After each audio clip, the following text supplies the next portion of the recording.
Conception in America, there's always been a racial component. When Susan B. Anthony was having that meeting and Sojourner Truth's black ass showed up, read your history books. All them white women asked Sojourner Truth not to speak. They didn't want to conflate the issues of women's rights and slavery. But you know how black bitches are. Sojourner Truth went up there anyway.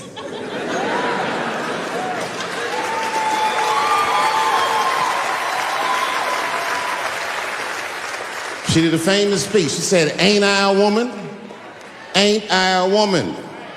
That's right. And listen.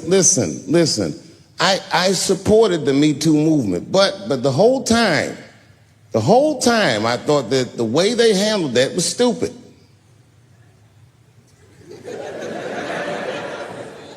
It was white. It was like, they were doing shit like going to the Golden Globes, and all of them would be like, let's all go to the Golden Globes and wear black dresses, give these men a piece of our minds. Bitch, that is not gonna work. You think Martin Luther King's gonna be like, I want everybody to keep riding the bus, but wear matching outfits? You gotta get off the bus and walk. It's real talk. Real talk, that was a silly movement. I want everybody to wear a crocheted pussy hat so they know we're serious. What the fuck was y'all doing? And then I said something about it in one of my specials, and all these women actresses came after me. I said, man, fuck y'all too, you canceled. I ain't jerking off to none of your pictures again.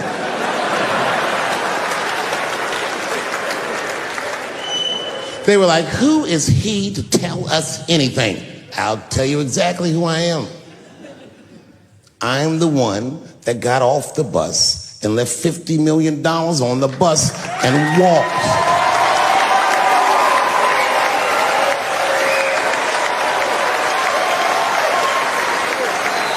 I agreed with these women. I just didn't agree with what they were doing about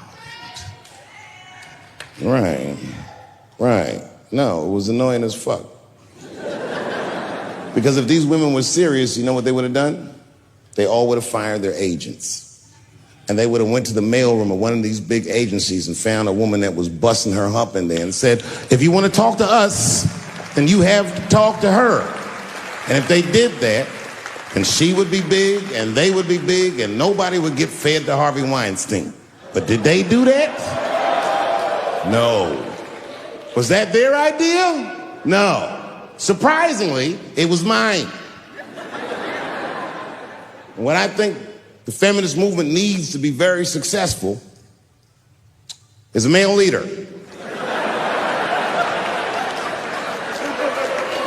I'll do it. I will. I will lead you women to the promised land. I will make sure you get equal pay for equal work. I will make sure that nobody harasses you or fucks with you on the job. I will protect all of your interests. And all that I ask for in return is that you suck my dick. And now we're right back to square one, aren't we?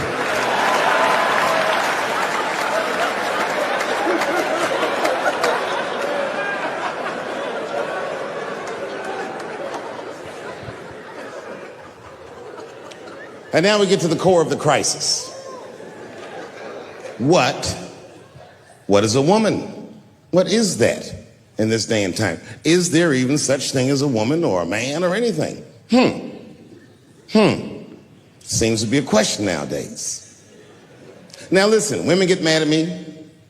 Gay people get mad at me. Lesbians get mad at me. But I'm gonna tell you right now, and this is true. These transgenders, these niggas want me dead. I've gone too far, I've said too much. And I gotta tell you, I'm very worried about it. I'm not even joking. Every time I come out on stage, I be scared. I be looking around the crowd, searching for knuckles and Adam's apples to see where the threats might be coming from.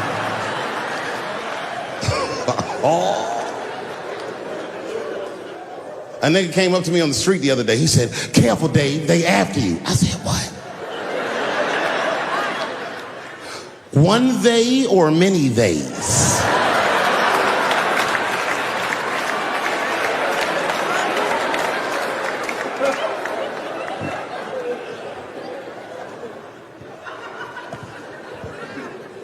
Before I even say anything about that community, you must know, and I hope you all feel the same way, I am not indifferent to the suffering of someone else.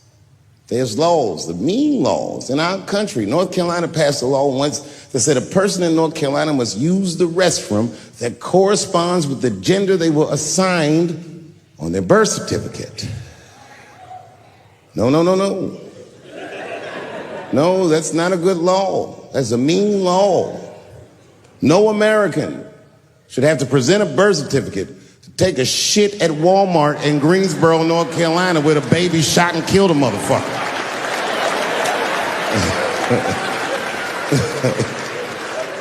You have to ask yourself, if you're thinking about it, who are these laws designed to protect? Like, let's say they designed this law to protect me, my interests. Transphobic comedian Dave Chappelle. And let's say that I'm in Walmart doing a little shopping with my family. Now, I should tell you, if that ever happens in real life, you should know that my dreams didn't work out. But let's say something goes horribly wrong, and there I am in Walmart with the poor whites rummaging around for mediocre goods and services.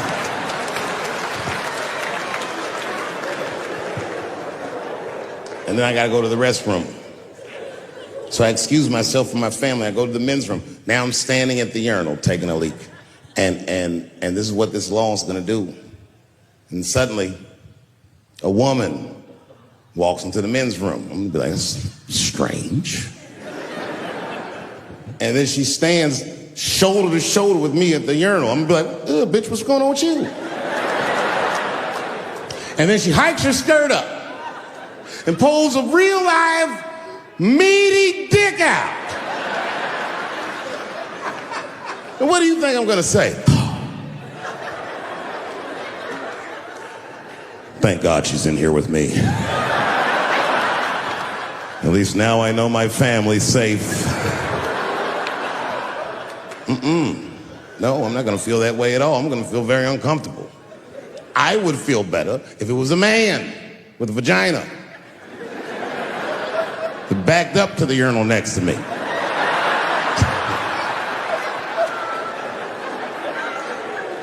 I wouldn't even think about that. I'd just be like, that's funny.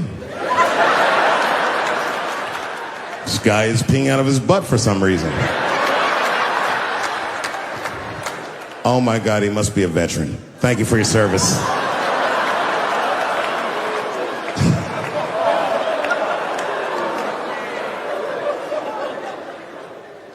I'm not indifferent to people suffering because I know it's hard to be everybody. We blacks, we just got our first big holiday in a long time. Happy belated Juneteenth to the blacks.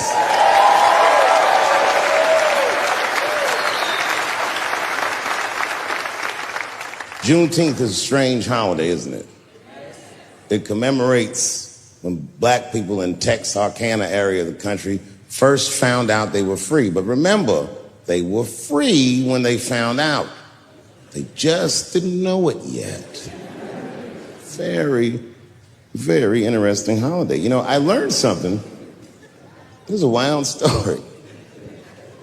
I learned this past Juneteenth of a story that's true, and there was a black man who was in South Carolina during slavery who somehow got granted his freedom by his so-called master.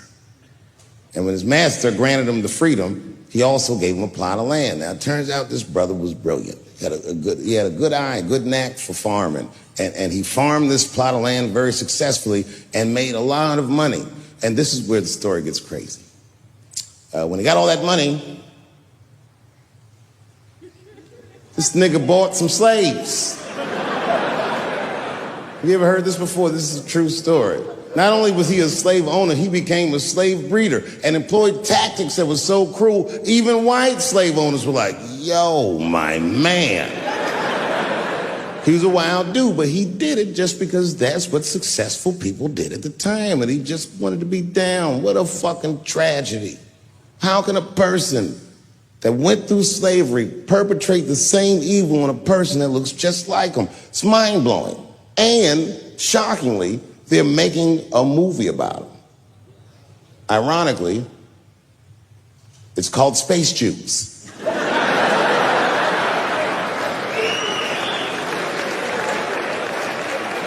Space juice.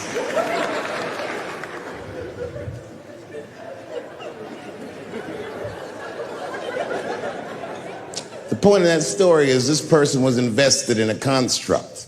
That was the construct of successful people, and he just followed the roadmap of successful people. He followed what they call an incentive. Now, everyone struggles, but I'm very invested in the gender construct, personally, because I'm a man with kids and a wife.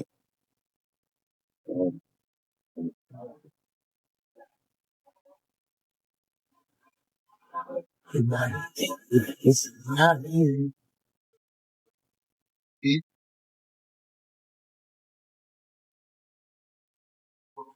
I've still not good since 2 years ago. And this is the first time no, nothing really well off and everything that.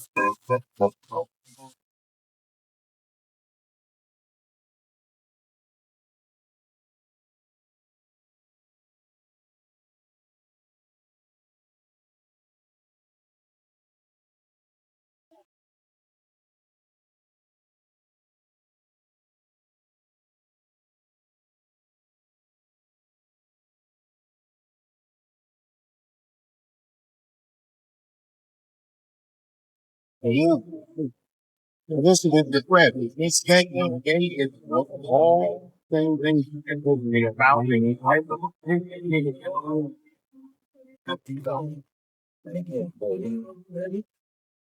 You are man. All these things.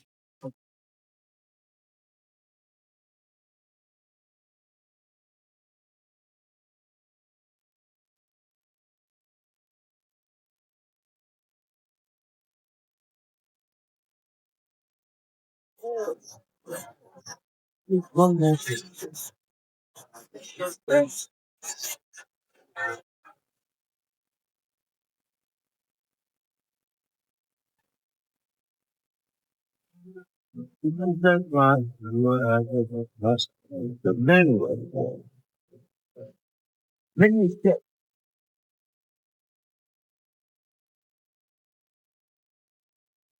sit in the bar and have a drink. You know, one of the bar, they want to.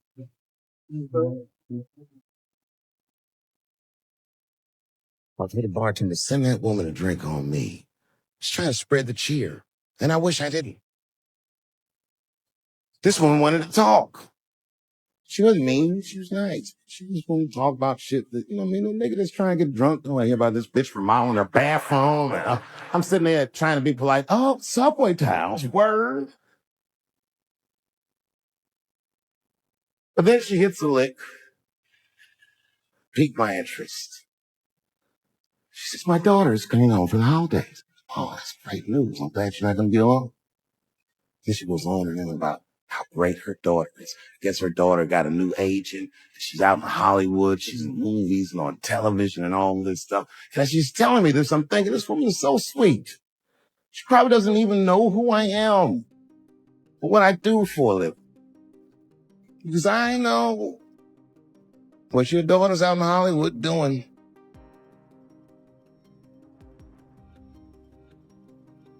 And then she goes, would you like to see her picture? I don't want to see this fool's picture, but what am I going to do? Okay, yeah, sure, I'd love to see the picture. And I grabbed the picture, and this is all I say. This is all I say. Oh, she's very beautiful. And as she puts the picture away, she looks mean all of a sudden, like she caught me in some kind of trap. What's that face, man? And then she goes, she's transgender.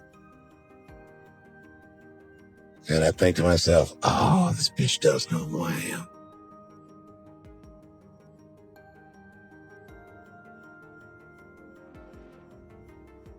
I really resented that trap because that trap doesn't let me be honest. If I was honest, I wouldn't fall for it. I just looked at the picture like, it's about me. I'm a jealous husband. It's true. Yeah, let me tell you something. One time I thought my wife was cheating on me. Yes, nigga, yes. That was one of the worst days of my fucking life. I couldn't take it. And I'm embarrassed about it now, but I can talk about it. You know what I did? It's fucked up, but I did do this. I waited. I waited for her to fall asleep. And when I waited a long time, she's Asian. I couldn't tell if she was asleep or not. I was looking at her.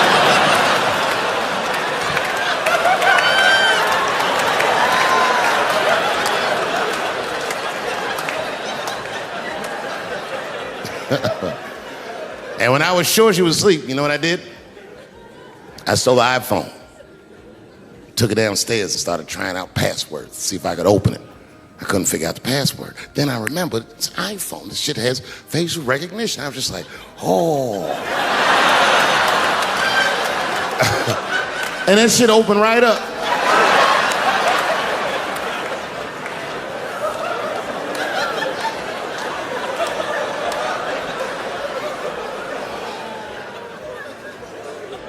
And I saw a text message in there from a fella named Earl. I don't know anybody named Earl.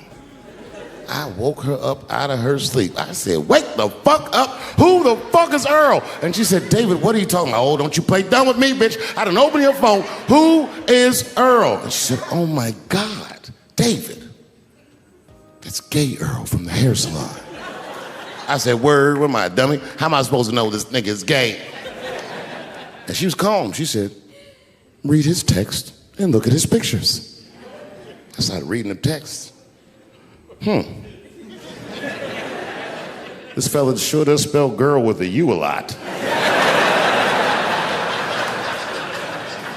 And I switched over and looked at his pictures, and I couldn't believe it. This fella looked gay and still pictures. His mouth was open in every shot.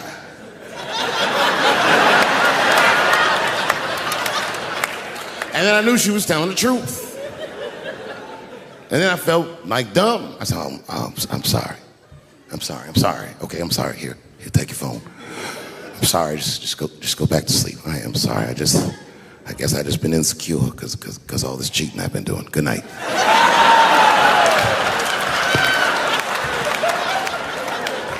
And she didn't let me leave. She said, well, since you want to wake a bitch up, and then she pulled my phone from under her pillow. I said, what the fuck? She said, who is this bitch in this picture? I said, how'd you open that phone? She said, it was easy, nigga. All I had to do was mash my nose and go like this, and it opened right up. I said, what the fuck?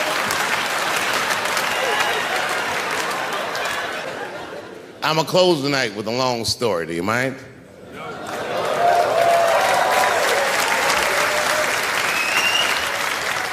All right, it's a long one, so pretend that I finished, because I gotta go get a cigarette, all right? I'm not done, but just act like it. I would prefer staying in since we're acting. Thank you very much. Good night.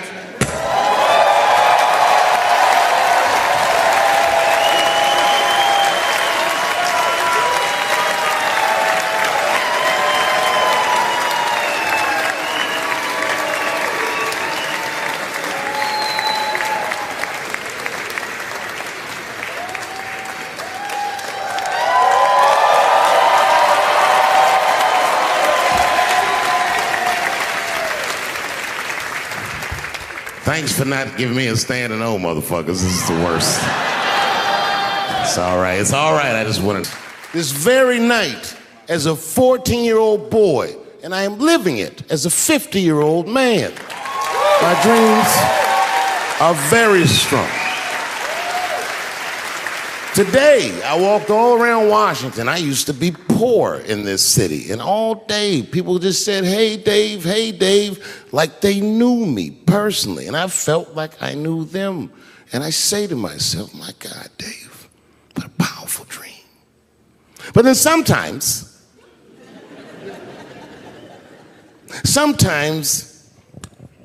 I feel regular. Just feel like myself.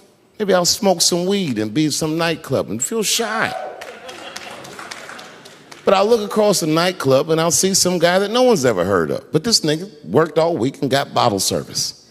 And there's bitches bringing Moet with sparklers to him. I picture in my mind he's Persian. He's doing some kind of weird Persian dance. And he got 6 bitches at his table because he got so much liquor, and they all call him saying, go Cena, go Cena. And I'll be looking across the room like, oh my God, I'm in that guy's dream. I can hear him telling his friends, hey, how was the club last night? Man, that shit was fantastic. I had bottle service. I seen Dave Chappelle across the club looking at me like, ooh, who was that? And that's the trick to life. You have to be wise enough to know when you were living in your dream. And you have to be humble enough to accept when you're in someone else's. That's why I don't judge between Will Smith and Chris Rock. Because you guys look at them as big ideas, but I look at them as fellow dreamers. I can't judge between them because I see myself in both of them. I am Will Smith. I am the man that cannot take it anymore and will slap the shit out of the next person that says a crossword to me or somebody that I love. And I am Chris Rock. I am the man that can get slapped in front of the whole world and keep my composure so I don't fuck anything. And I've met many powerful dreamers in my life. None more powerful than a man who calls himself Little Nas X. I met this nigga at a party. I had no idea who he was. But the minute he walked in that party, I knew I was in his dream. Everybody in the party was another dreamer. Everyone was famous, but when that nigga walked in, he was dressed like C-3PO. He was shining.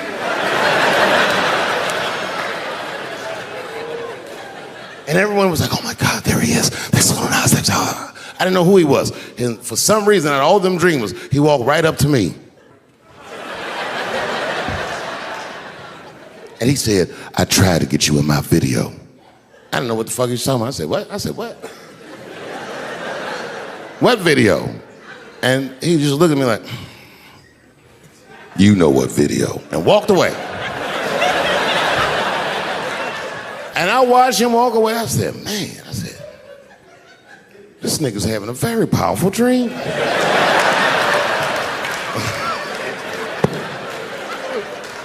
You know what it reminded me of? It reminded me of when we was in grade school. Remember in grade school, the teacher would ask everybody what they want to be? Timmy, what do you want to be when you grow up? And Timmy acted like he had an idea. He'd stand up, he'd say, I want to be a fireman. And the teacher would say, Timmy, that is a beautiful dream. But Timmy didn't mean it. Timmy said he wanted to be a fireman because deep down, Timmy's attracted to fire. And by the time he's 14 years old, this nigga's a full-blown pyromaniac, playing with kerosene and matches like a goddamn expert. And then one night he goes downtown with his buddies, fucking around with fire, and burns a warehouse down. And he doesn't know it, but there's 13 migrant workers from El Salvador, and they're in that motherfucker. They get trapped, and then they die in the fire. Isn't that a tragedy? It was an accident. He's only 14 years old, but he's black. So they try him as an adult. And Timmy ends up spending the rest of his life in jail. Dream deferred. Burp, burp.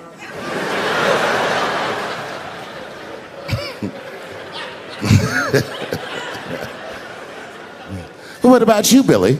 Billy, what do you want to be when you grow up? And Billy stands up and he says, I want to be president of the United States. And the teacher says, oh my God, Billy, that is a wonderful dream. And Billy means that shit. Billy does everything right. That motherfucker gets his grades up. He joins student government. He even does extracurricular activities like show choir just to make his resume look good. He's on track to be president, but junior year he wipes. When he's 16, he gets his girlfriend pregnant and has to drop out of high school to make ends meet. But lucky for him, the local Walmart's hiring. By the time he's 20 years old, this motherfucker makes assistant manager at Walmart. He's the youngest one in the district. He says, oh my God, if I can keep this up for 4 more years, I could be a manager. And if I can keep this up for 6 more years after that, I could even be a regional manager and have as many as 3 Walmarts under my control. And he's a big picture guy. He sees where this path is going, so he kills himself.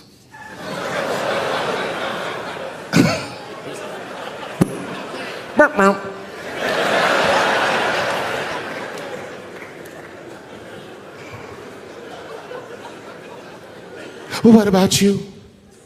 What do you want to be when you grow up? I don't want to say, because I don't want the other kids to laugh at me. Who cares if they laugh?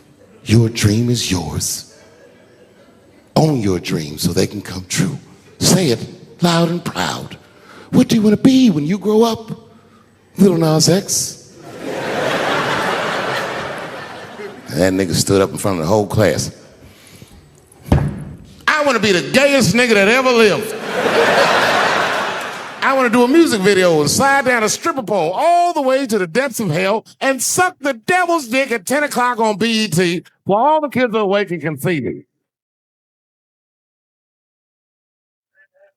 Shockingly, that was the only dream that worked out.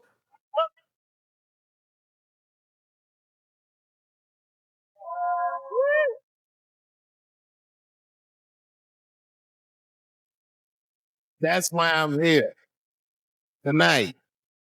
That city where I've built dreams that I live. Because I wanted to tell you all that they came true. And I want to thank you all for making the man that I am today.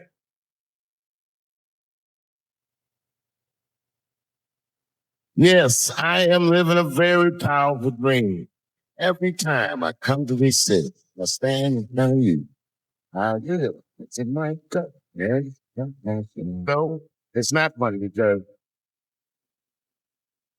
so that that man listens to me. I went to the hotel room. I was by myself, and I opened the door, and my wife sitting there alone. She was sobbing. Like, what's wrong with you, bitch? Did you get a tattoo?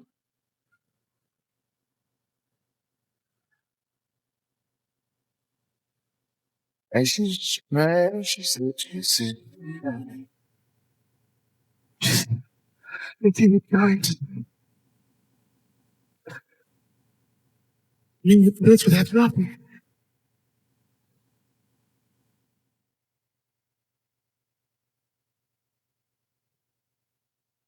Then I knew it was serious. But I sat down on the bed. I reached my pocket. I pulled some keys out. She left to me.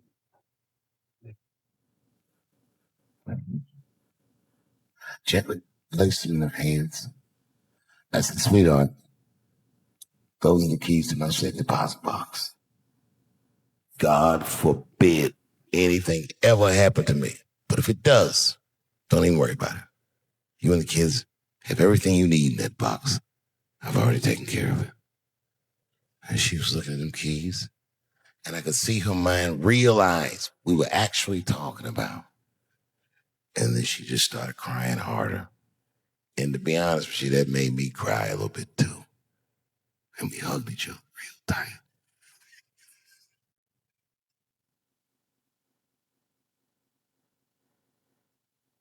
Do you know this bitch looked in the box while I'm alive and well? Who does that? Oh my God. And then she was mad at me. She said, God damn it, David, I opened that box. I said, you did? She said, yes, I did. And there was nothing in there.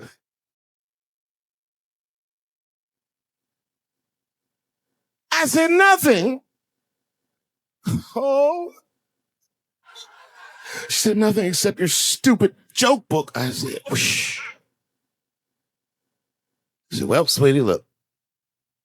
If you tell those jokes exactly how they're written, you and the kids should be fine. They're really good jokes.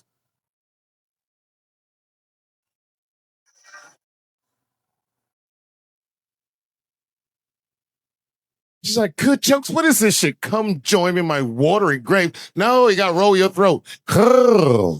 Join me in my watery grave.